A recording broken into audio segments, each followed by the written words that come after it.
What's going on, everybody? So me and Lucy are back here in Mississippi, and I immediately jumped on to working on this S10 because I really want to get it done. So as you can see right here, you can see my dash is sitting in the back. And if you look inside here, I have gotten it completely stripped out.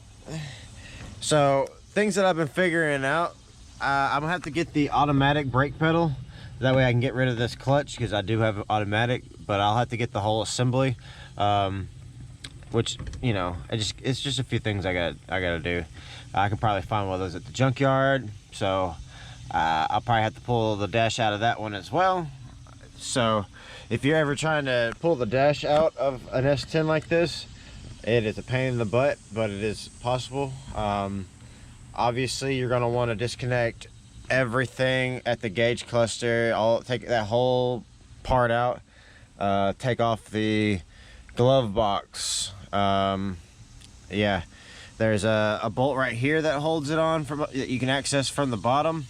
There's a lot of connectors and everything that you'll have to disconnect. There's a little plate down here that you'll have to take off that has the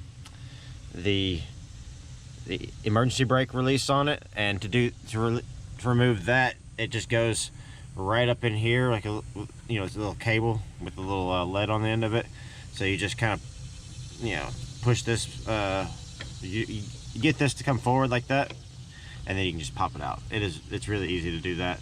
Yeah, and then there's another connection obviously on that side, and you have bolts right there, right there, right there, and right there. And then you also have this one right here. It's usually sitting like that, and you'll be able to access it from the bottom. Now, once you get done with that though, it's gonna be, you're still not done. It doesn't just come right on out. You got various things. You got wiring harness that's gonna actually be attached to the back of it right here. This wiring harness right here. And so it's just taped around these metal hooks, and if you can manage to get up in there, you can actually just cut away. Oops. You can actually just cut away the tape and then just lift it off of those hooks. And then you got a few zip ties here and there that you'll probably have to clip, and a few connectors. And then there's a let's see, this right here, this sits up in there also, and the bolts, you can only access them from the back side of the dash. So you're going to go in there and actually take care of that as well. But then you can fight with getting it out, which was a challenge, but it's definitely possible. I had to do that because I'm trying to eliminate as much stuff, because this is not gonna be my daily. You know, I don't need the heater in it. I don't need the AC in it. So I'm getting rid of all the duct work.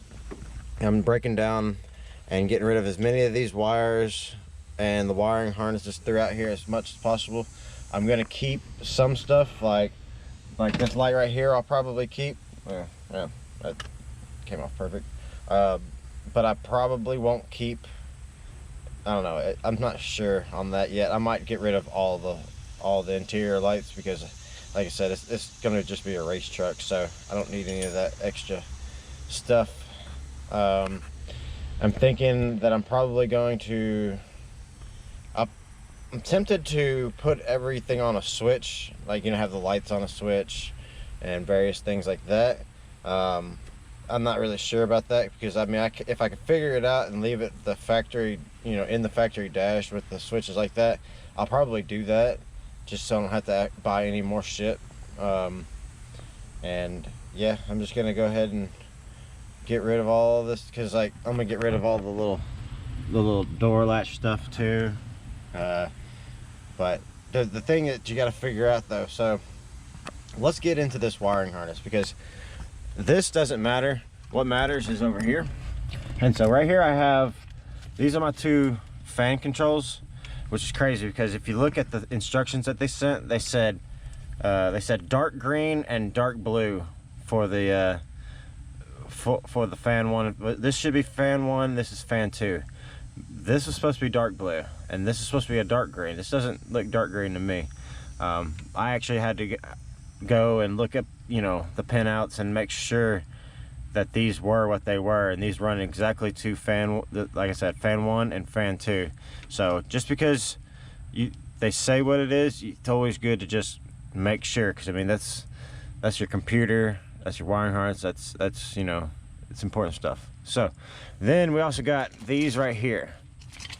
We've gone over these, you've seen them. Like I've told you, these right here don't go anywhere. I don't know where the heck they go, so I'm not hooking them up. These two right here, this is the black one is speedometer, and the white one is the tach. I'm not gonna hook up those right now either. This is the check engine light. I might hook that up if I can figure out where the wire is for this one, so I'm not too worried about that. But these two right here, all right, so this is the park brake, and this is, well, I guess what they would call the neutral safety. Hold on, let me double check on that. Okay, so I was wrong. Hold up. That's why you got fingerprint on you. So I was wrong when I was talking about the purple. So that purple wire right there, that is actually the brake signal, TCC ground. Okay, so what that does is whenever you hit the brake, or it's a signal that goes to the torque converter to lock up. And so I'm not sure that on the understanding of it. What I do know though is that, let's say you have a see, like right here is, you got 2 posts right there, you know, and then you got 2 more right here. So this is a 4-post brake switch, okay, and it's a plunger style. So let's see if you can see that. No. All right. Better view. All right. So as you can see, it is the plunger style, and so that's, you need a 4. You need a 4-post. Now this is going to apply to any 4-post, and it's not necessarily going to be to an S10 or anything like that, because you can get aftermarket ones that resemble this, but they don't have all the plastic around it for the, you know, connectors. They just have the the terminal sticking off, and it's 4 terminals. So when you're looking at the 4 terminal one, the front 2 up here, that's going to be for your brake lights, okay? So you'll have power and then the signal going out, okay? And then back here, you're gonna have your, you'll have a, typically on like a GM vehicle, you'll have your purple and your pink black. The pink black is the one that you want. That's where you're going to attach your, see, like, let's see, where's my harness for that section right there? Okay, so right here, yeah, so this is the one that would actually be plugging into it. And so what I'm going to do is I'm actually going to, because it just goes up and out, and it would have gone back over to the computer over there, which is kind of a long way around to do it. But I'm actually going to cut it off with a little bit of length, and this is the wire I'll actually be tying into. So whenever you're doing it, you're always going to want to put your TCC connection on the back side of this 4-post right here. And so if you're doing like some sort of, you know, swap into another vehicle, and you have what they call a mechanical one, that's not going to work. You've got to figure out a way to have the 4-post plunger style brake switch, okay? Because it's the proper one that you need to apply the signal to the torque converter that it requires. So what I'm going to do today is I'm going to go ahead and I need to go ahead and hook up that and everything, and I also want to go ahead and get as many of these wires taken out, because I've gone through here and I'm missing the piece of paper. That piece of paper is inside, unfortunately, but I have spent like all day going through, or not all day, but all last night and part of the day, just figuring out what wires I needed and didn't need. And so like, I'm not gonna have a radio in here, I'm not having the AC or heater, so I don't need to have either one. Hold on, fire truck. It's like having a race. There's one on the road over there, and then one on the road over there. So that's interesting. Dang, it made me lose my train of thought. So yeah, so what I'm planning on doing is eliminating as many of these wires as I can, because I want to I'm still thinking about going with like an alternate fuse box, one with, because they have one that you can get on Summit, I think, that has a section for switched power and a section for constant, you know, always hot. And so I could put my lights and everything on the constant hot, and then my wipers and everything on the switch. And I've actually gone through and figured out, and I've used the Chilton manual and the internet mostly. But the Chilton manual, if you've ever tried using the wiring diagrams on it, they don't give you all the information. Like, and it's annoying, because you want to know, you're looking at the light switch, you know, connector, and you're trying to figure out what everything's on there, but all they tell you about is the hot wire that's going into it and what's in the wire that goes out to go to everything else. And there's still like 2 other wires that they don't tell you about that's at that switch. And so that's when the internet comes into play. I'm gonna try to figure out if there's any way, because this is the harness connection that goes to the back of the gauges, or the cluster, or whatever you want to call it. And I'm gonna see if I think this brown wire is the mill, or you know, check engine light. So I might see if I can tie into that. That way it knows where to send the signal, until, because I plan on building my own custom gauges, because I think this thing's too old for me to hook up the speed to it, because it's not going to register it. And then even if I did, it only goes up to like 80, I think 85 on there, so it's not, you know, that's not gonna help. And then there's no tack in there. I could probably use the fuel gauge, but I don't know, we'll have to see about that, because I got to get back there and upgrade that fuel pump to something a little bit better. I'm thinking about going with the 2.2 liter flex fuel S10 one, possibly. I don't know, I still gotta look into that. But what we're worried about today is wiring harness. I'm gonna keep my turn signals, and like I said, I'm gonna have to I'll be removing and getting the automatic setup to get rid of this extra pedal here. Even if it doesn't come with one of these, like I said, I can just take this one off and use it. It's gonna have the same setup. Let's see, and I've already told you about where the TCC goes. Now, the neutral safety switch, that one might be a later video, because so to hook up the neutral safety switch, what you typically have to do is, I believe you have to send that wire from the ECU has to go to the neutral safety switch, and then there's also a wire that goes from the neutral safety switch to the top coil of the starter, and then there's also a ground that comes off of it. And that way, that's how it knows whether or not you could, like, if there's power going to the, it's hard to explain, because I don't even understand it, but that's how they are explaining to me as to how to actually hook it up.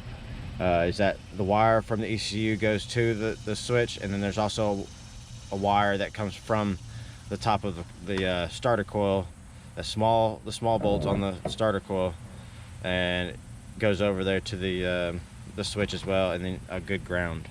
And I think there's one other connection. Like I said, it's going to be a later video because I got the wrong neutral safety switch. I got to get the single plug style. That way it's, yeah, because with what I have now, it has like the transmission range and everything like that, and all that's for, you know, diagnostic purposes, and I'm not, it's too new of one for me. So yeah, let's get to it. So I was sitting there getting stuff out of the bed of my truck, and I did not realize that I had a buddy here watching me. And yeah, he's a big guy. See that guy? Yeah, he's just been sitting there chilling with me, and I didn't even notice him. But wow, he's such a huge freaking, I mean, he is big. Look at him. I mean, damn. You can't see him. Dang, jeez, he is so big. Yeah, so I'm not gonna mess with him. I found another one. See him right there?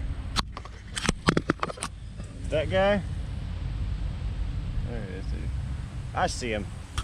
There's a lot of these big old banana spiders around this S10. I need to get this thing done and moved. Hey, so I actually recorded this a minute ago, but I went off on a tangent, and I like to do things in one take, so let's do it again. So basically I have got my wiring harness, my dash wiring harness, back up in here. I have removed as many wires as necessary, things for like the heater, the AC, the blower motor, the boxes that were over there that I'm not using anymore. I guess, like you can see, I kept a lot of my interior lighting. That way I don't have to worry about having lights in here already whenever I'm, you know, if I'm racing at night or whatever. Let's see, this is all still, like, this is the light switch stuff right here, so I'm not dealing with that right now. This is turn signal stuff, so I'm not dealing with that. And this goes into the cluster, so I still got, and I wanted to figure out where these wires and what they are, to see if I can just go ahead and remove them and cap them off. Let's see, I got my ground put in like I talked about. These were some grounds that were already going through the dash wiring harness, and I wanted to keep those grounds good, so I went ahead and spliced it together, and I'm gonna run it over there where I'm going to be attaching the chassis ground for the standalone harness. And yeah, so luckily that's all taken care of. It was starting to get a little overwhelming, I will say, with the amount of wires that were in front of me, but I spent like literally all night researching and figuring out exactly what I needed to do. And once I did, it was nothing. I mean, so remember I was talking about hooking up your TCC, which is the torque converter lockup wire. It's the ground from the ECU to let it, you know, so that it knows whenever the brakes are applied or not applied. Like I said, that was the pink wire, which is this wire coming off of the back post of the 4-post brake switch. And so this is it right here. And basically all I did was splice it in with that TCC wire coming off of the standalone harness, and that's all I had to do. That is literally all I had to do. Most GMs, I believe, are the same, and more than likely it will be the pink with black line wire. But double check your schematics and whatnot to be sure that is what it is for you. Let's see. I have the fans now. I haven't hooked up the fans because I haven't got to that point. There's nothing here yet, but I wanted to go ahead and tell you how that would be done. So the wires coming off of the harness, these right here, these are just a ground. Okay, so what you're gonna do is you're gonna attach them to the ground. You're gonna attach power to the power wire of the fans, and then attach these wires to each individual ground wire on there. And what happens is the computer itself actually grounds out, and that's what activates the fans themselves. So it's going to handle switching on the fans and whatnot.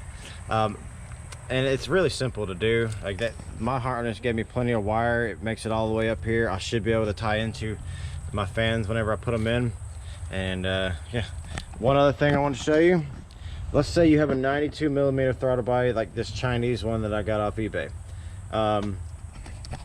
What you're going to want to do if you're having issues with tuning it for idle, if you're just having so much trouble just having it idle on this 92 or even the 102mm, I noticed some stuff because I did some research, and people said that they're almost impossible to tune for. But what I found was the Nick Williams ones.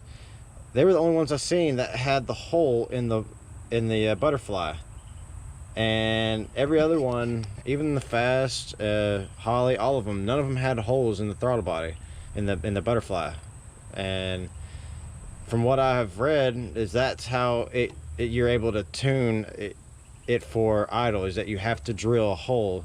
And I just matched it up to the same size hole, because I have a hole on the factory throttle body.